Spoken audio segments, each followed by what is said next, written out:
Сәлеметсіздер ме менің YouTube көрермендерім? Қазір расклад ашам, ол жеке расклад деп саналады. Егер де сұрақтарыңыз болса, жеке WhatsApp-қа кіріп, сұрақтарыңызды қойып, аштыруға болады. Қазір көрейік, алда сізді не күтіп тұр? Қандай өзгерістер болады? Финансовый жағыңыз қалай? Жолыңыз ашық па, жабық па? Дуа бар ма? Қастандық жасалған іс-әрекеттер бар ма бойыңызда? Барлығын көретін боламыз. Бірінші, қазіргі жағдайға байланысты көрейік. Дәл қазір қандай жағдайда екеніңізді көрейік.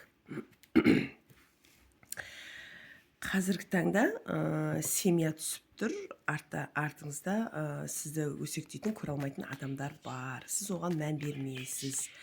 Және де семьяда бір үй ауыстыру деген сияқты болады ғой, көшу деген сияқты, соны жоспарлап отырған жайыңыз бар екен.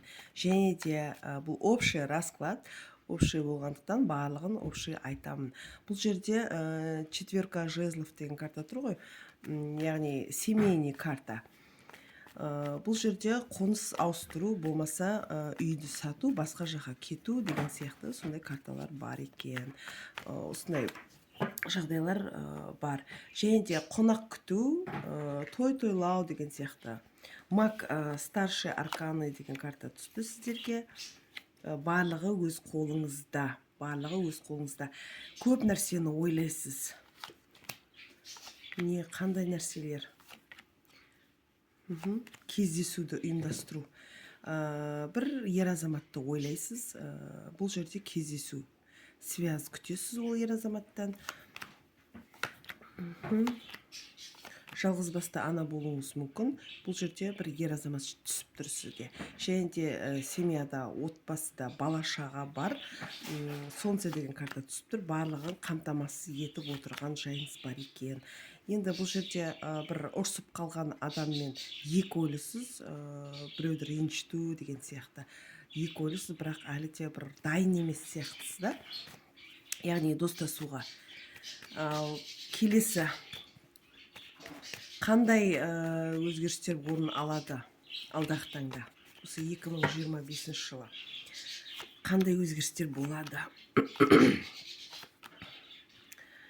Кредит жабу, финансовый жағына келетін болсақ, бұл жерде қарызды құтылу, болмаса жағдай крупный суммада кредит алу, қарыз алу деген сияқты түсіп тұр. Күтесіз. Көп жағы болады ғой. Көп қарсы адамдар бар сізге, өміріңізге жағдай. Көре алмайтын, жаңа айтып кеткендей, көре алмайтын адамдар түсіп тұр. Болашағыңызды бұлыңғыр етіп көресіз. Алда не болады деген үрей бар сізде. Аяқты аңдап басу дейді. Әсіресе ер азаматқа келгенде. Екі жақтасыздар, екеулеріңіз.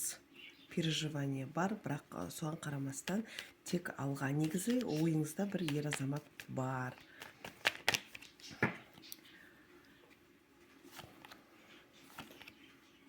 Қандай өзгеріс? Бұл жерде бір шешілмеген мәселе шешіледі деп тұр. Кету дейді. Сол проблемадан өту, кету.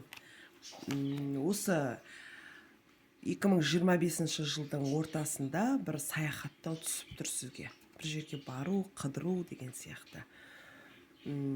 Отшельник деген карта түсті. Көбінесе сізде жалғыздық түсіп жатыр. Влюбленный картада түсіп жатыр қасына. Болады ғой бір. Ешқандай адамға, ер азаматтарға әсіресе сенбейсіз. Аяқты аңдап басу деген сол шығар. Бұл жерде сенбейсіз, бір ер азаматтың сезіміне мүлдем сенбейсіз. Жалғыздық түсіп жатыр көбінесе. Бұл жерде сіздің жігітіңізбен общий таныс болу мүмкін.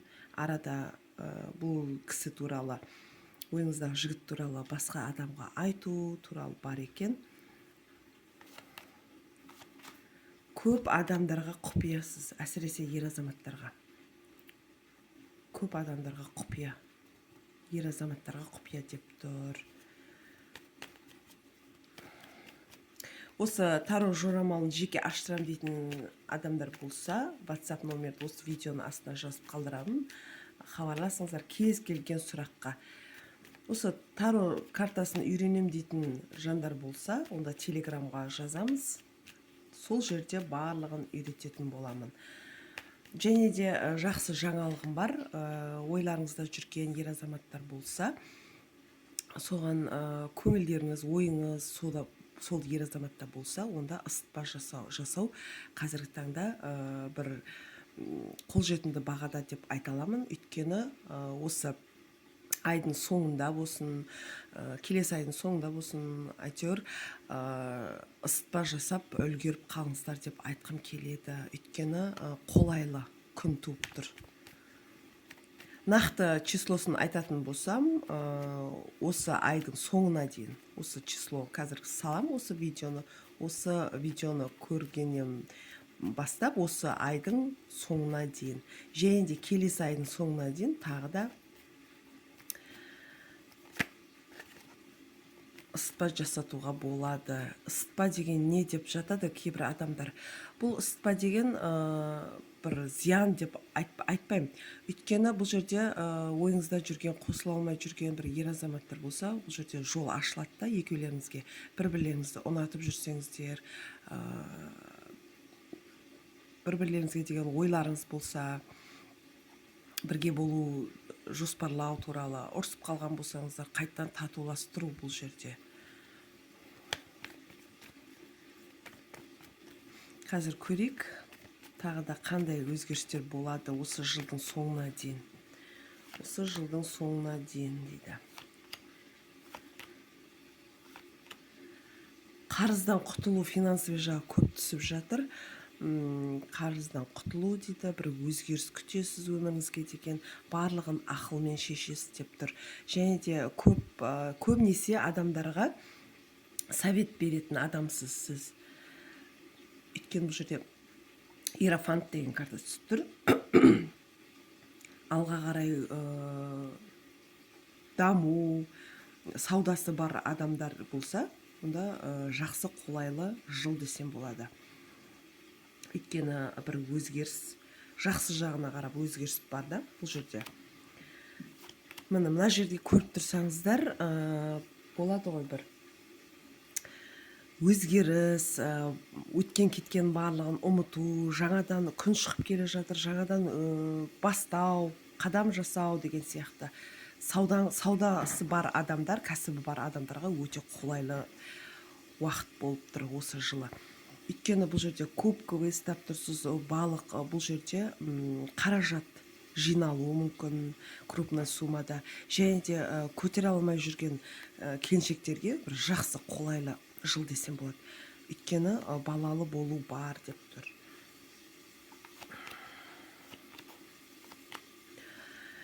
Және де айтатыным бұл жерде сыйлық беру дейді. Бір үйіңізге бір болады ғой, бір зат алу, жиһаз алу, болмаса үй ауыстыру деп алдында айтып кеткендей. Сол осы жылға қолайлы болып тұр. Қаражат мәселесі де жиналады. Бұл жерде пентакли түсіп тұр, четверка пентакли. 4 құбылаңыз жаңағыдай жақсарып, үйіңіз берекелді болады деген мағынаны білдіреді. Яғни қаражат мәселесі жиналады. Өте еңбекқорсыз, өте еңбекқор, активный, барлық іске активность бар. Барлығы сіздің қолыңызда болып тұр. Екі ойлы дейді. Неге екі ойлы? Қайттан бұрынғы өміріңізге оралғыңыз келмейді. Тек қана бір өзгеріс күткеннен кейін, тек қана алға екі ойлы болмау керек. Қанша қиыншылық өтсе де, сол жолға бармау қайттан. Колесница деген карта түсіп тұр. Бұл жерде ақ пен қараны шешетін жасқа келіп қалған жайыңыз бар екен. Переживанияңыз бар негізі іштей. Бәрібір қанша жақсы болғанмен переживания бар деп тұр. Жол түсіп тұр. Жаңа айтып кеткендей саяхаттау деген сияқты.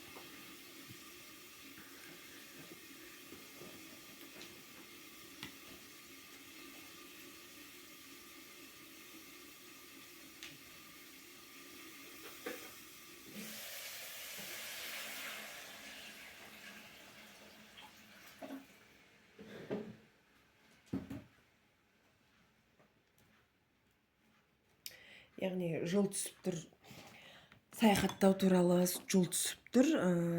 Справедливость, әр іске адалынан, адал болу.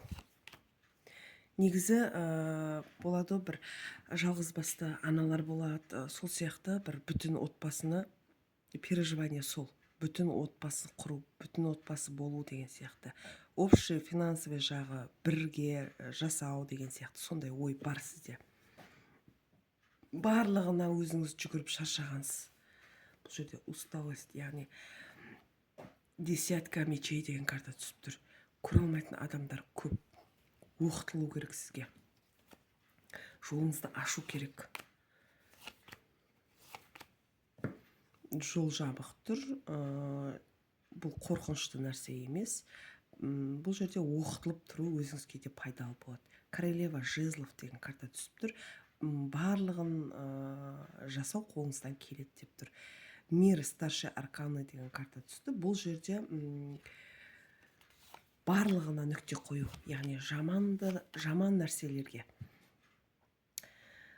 ешқандай жағдай өзіңізде болады ғой, жаңағы сауда болсын, басқа болсын, қаражат жиналғаннан кейін бұл жерде ешкімге қарыз бермеу керек. Өйткені бұл жерде семерка мечей деген карта түсті, яғни сізді алдауы мүмкін. Қаражатыңыз бола тұра, біліп тұра жаңағы сұрайтын адамдар бар ғой, қарыз, ондайға бермеу керек деп тұр.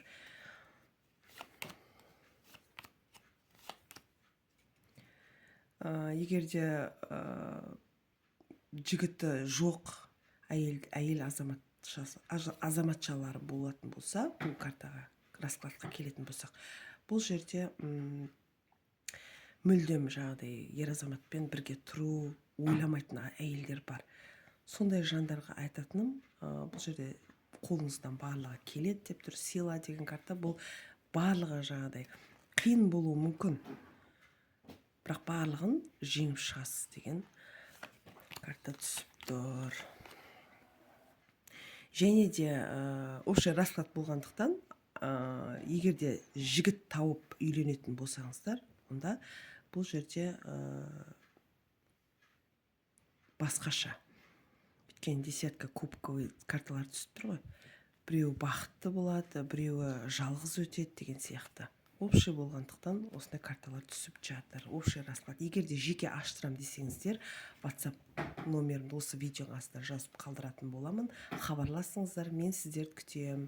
Комментария жазып кетіңіздер келесі видеоға қандай тақырыпта видео түсіретінімді, қандай болады ғой ойларыңызда бір сұрақтар.